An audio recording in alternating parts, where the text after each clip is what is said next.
할렐루야. 7월 셋째 주 주일 예배에 함께하는 여러분들을 주의 이름으로 축복합니다. 여러분의 지난 한 주는 어떠셨는지요? 토론토를 포함해 캐나다는 코로나로부터 안정을 되찾아 일상으로 조금씩 돌아가는 분위기입니다. 조만간에 대면 예배뿐 아니라 빗장에 잠겨있던 규제가 완화되며 제자리를 찾아갈 듯 싶습니다. 여전히 100%는 아닐지라도 지난 시간 지나온 어두운 긴 터널에 비하면 더 이상 어둡지만은 않습니다.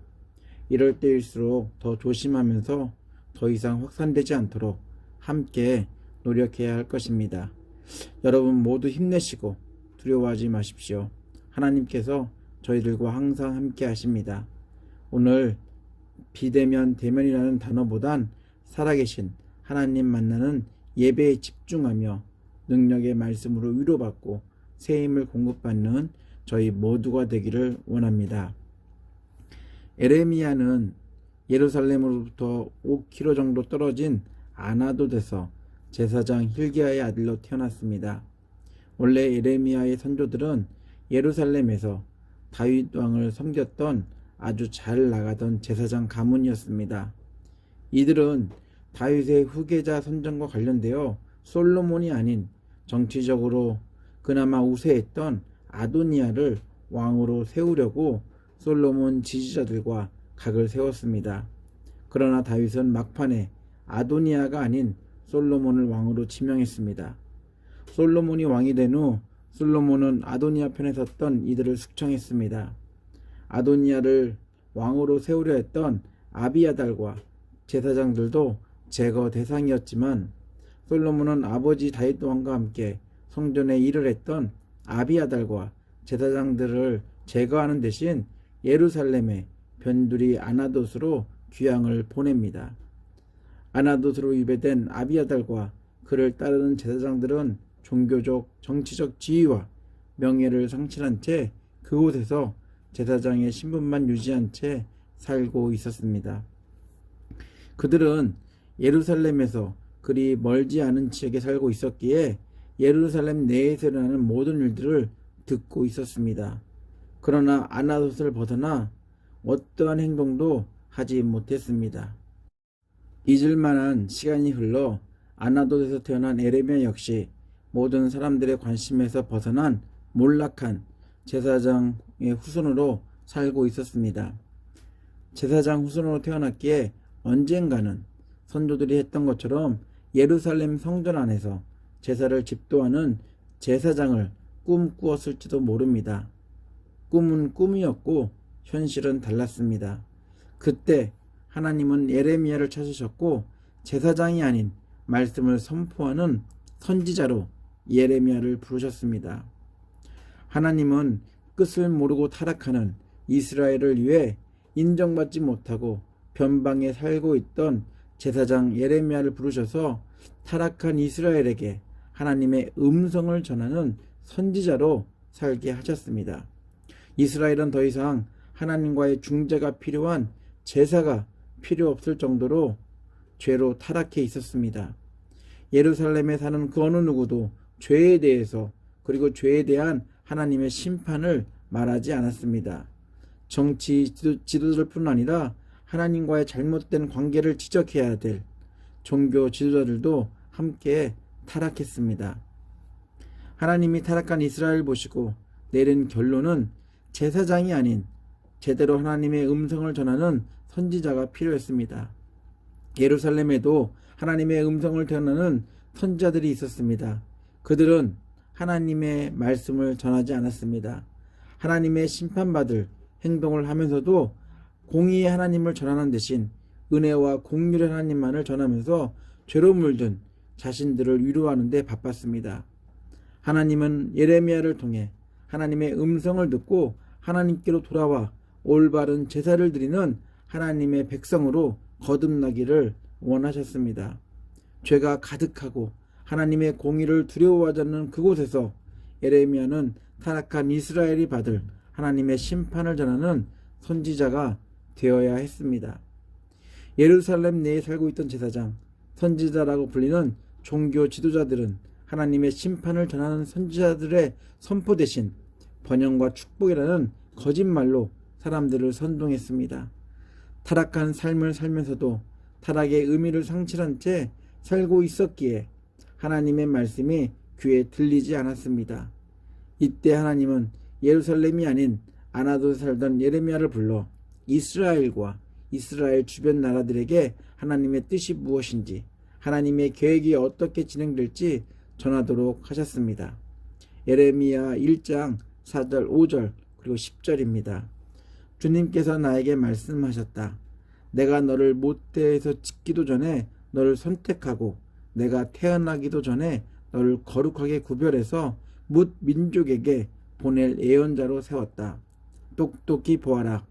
오늘 내가 뭇 민족과 나라들 위에 너를 세우고 내가 그것들을 뽑으며 허물며 멸망시키며 파괴하며 세우며 심게 하였다.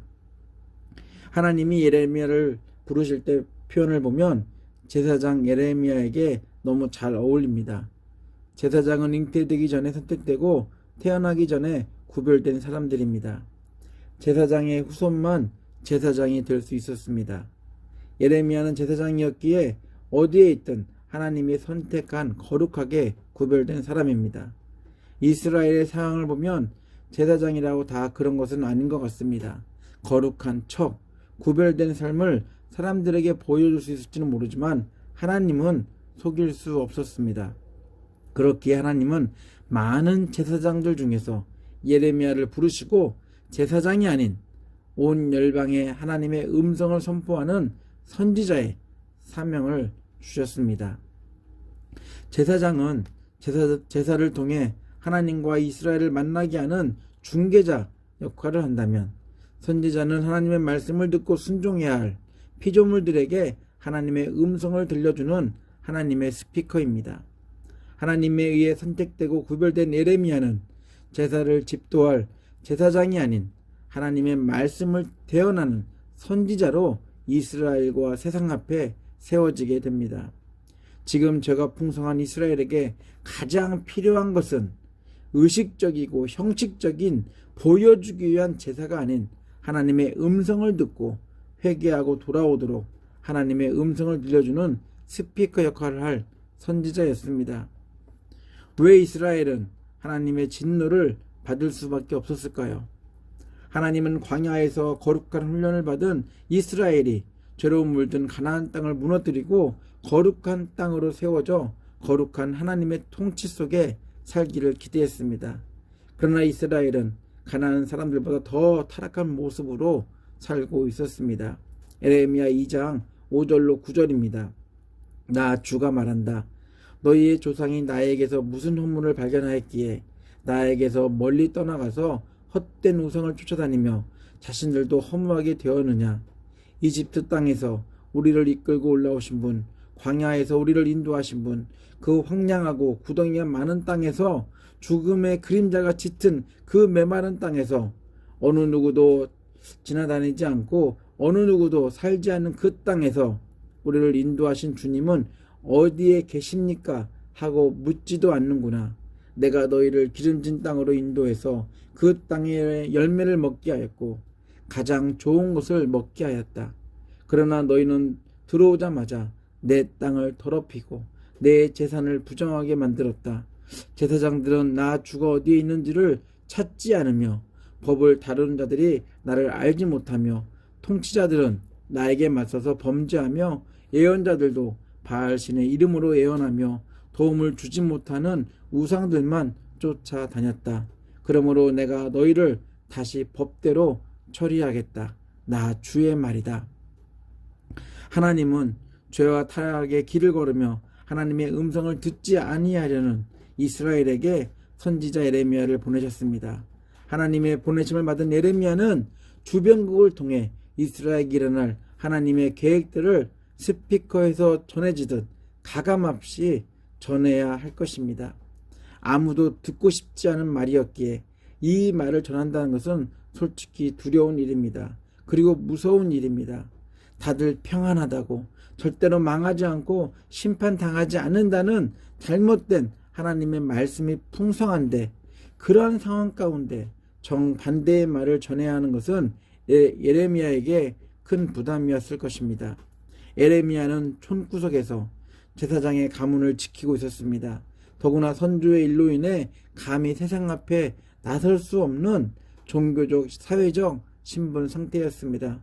그런 에레미야가 선지자가 되어 사람들 앞에 선다는 것은 지금까지 제사장으로 살아왔던 인생 못지않게 감당할 자신이 없었습니다.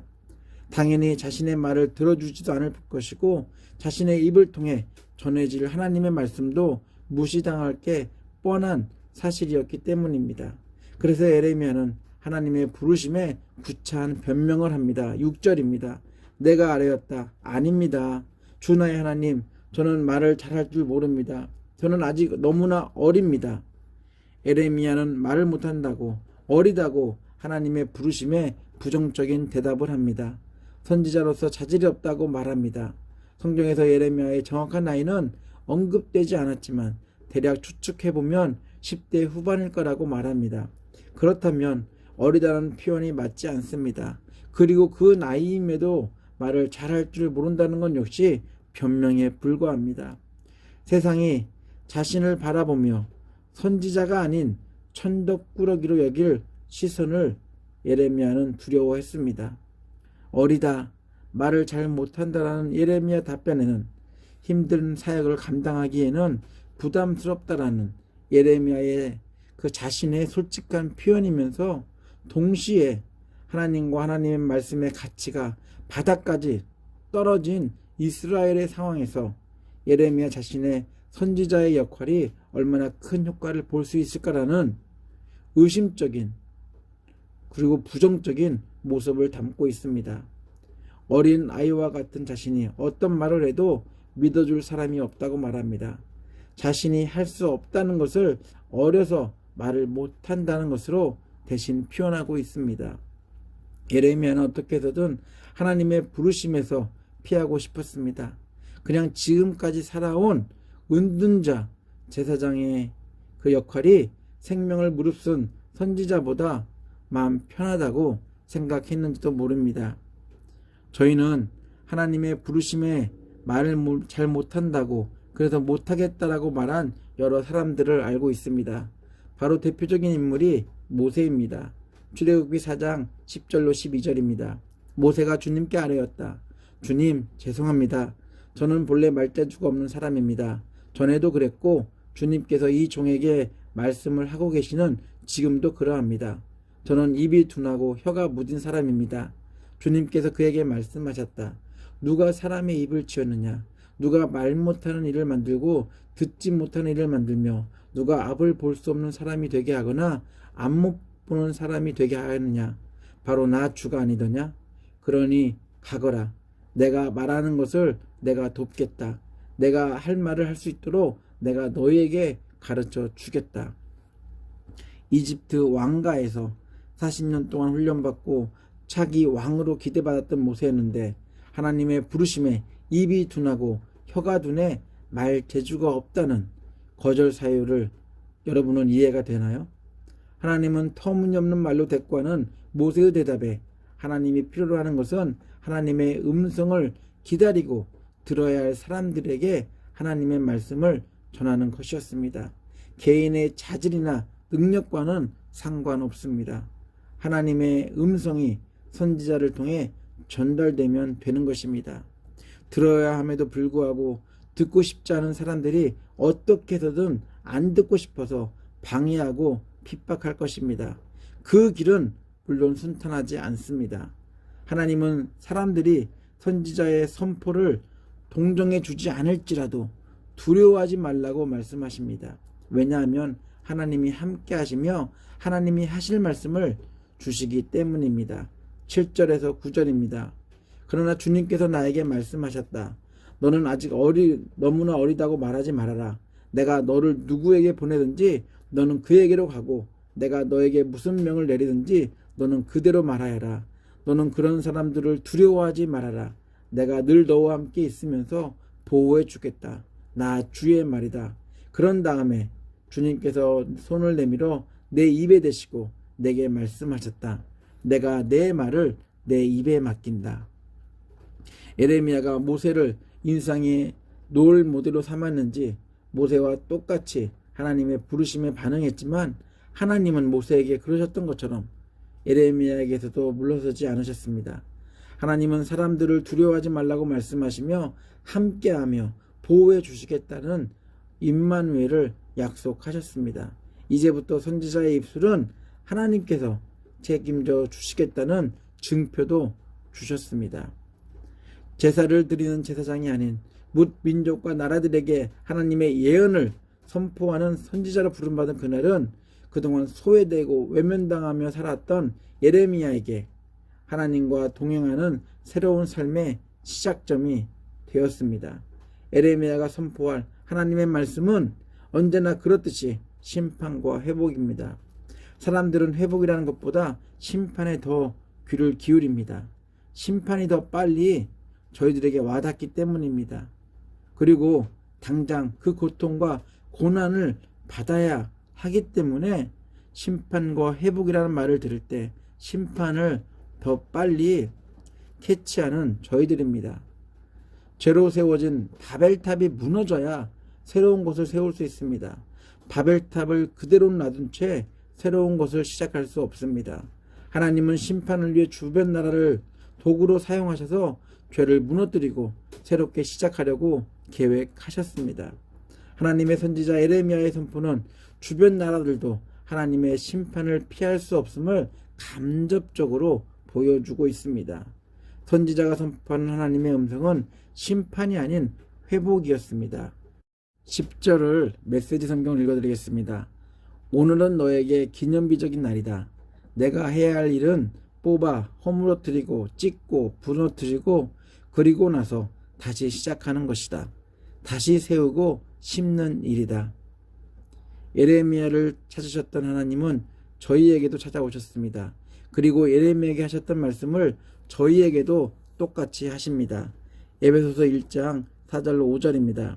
하나님은 세상 창조 전에 그리스도 안에서 우리를 택하시고 사랑해 주셔서 하나님 앞에서 거룩하고 흠이 없는 사람이 되게 하셨습니다.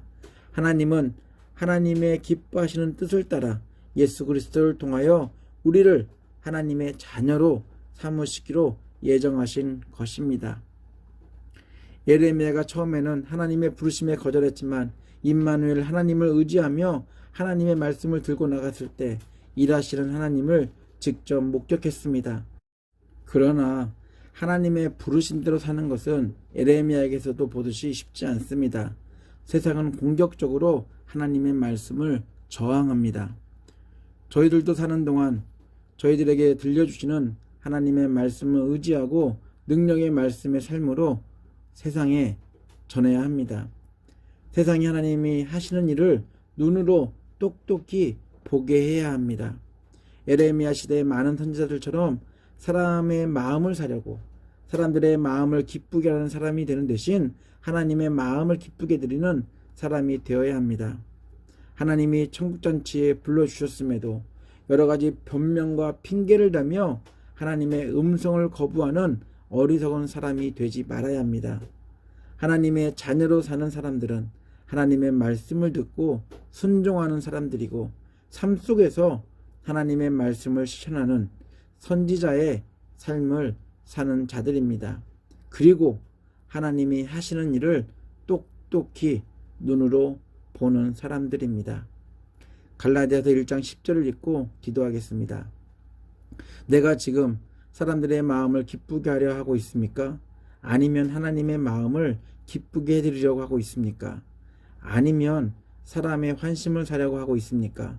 내가 아직도 사람의 환심을 사려고 하고 있다면 나는 그리스도의 종이 아닙니다. 기도하겠습니다. 살아계신 하나님, 저희들에게 말씀의 은혜를 입도록 해주셔서 감사합니다. 삶을 통해 하나님의 말씀을 전하도록 저희들을 불러주셨기에 어떠한 어려움이 있더라도 순종하며 그 일을 할 수 있도록 저희들을 도와주시옵소서. 내가 원하는 나의 기쁨을 위해 사는 것도 중요하지만 하나님을 기쁘시게 하는 하나님의 자녀로 살 수 있도록 저희들의 삶을 인도하여 주시옵소서. 임마누엘 하나님과 동행하면서 하나님이 일하시는 것을 삶의 터전에서 매일 보는, 목격하는 저희들이 되기 원합니다. 삶의 핑계와 변명으로 일하시는 하나님을 방해하지 않도록 저희들과 함께하여 주시옵소서. 예수 그리스도의 이름으로 기도합니다. 아멘. 주 예수 그리스도의 놀라운 은혜와 하나님의 아낌없는 사랑과 성령의 친밀한 사귐이 살아있는 하나님의 말씀의 능력을 매일 보기 위해 삶의 핑계나 변명 대신 하나님 말씀에 순종하며 삶의 터전에서 그 말씀을 실천하며 살기로 결단한 예배자들 위해, 그리고 가족들과 사업체와 옥빌 한인교회 위에 함께 하시기를 간절히 축원하옵나이다. 아멘.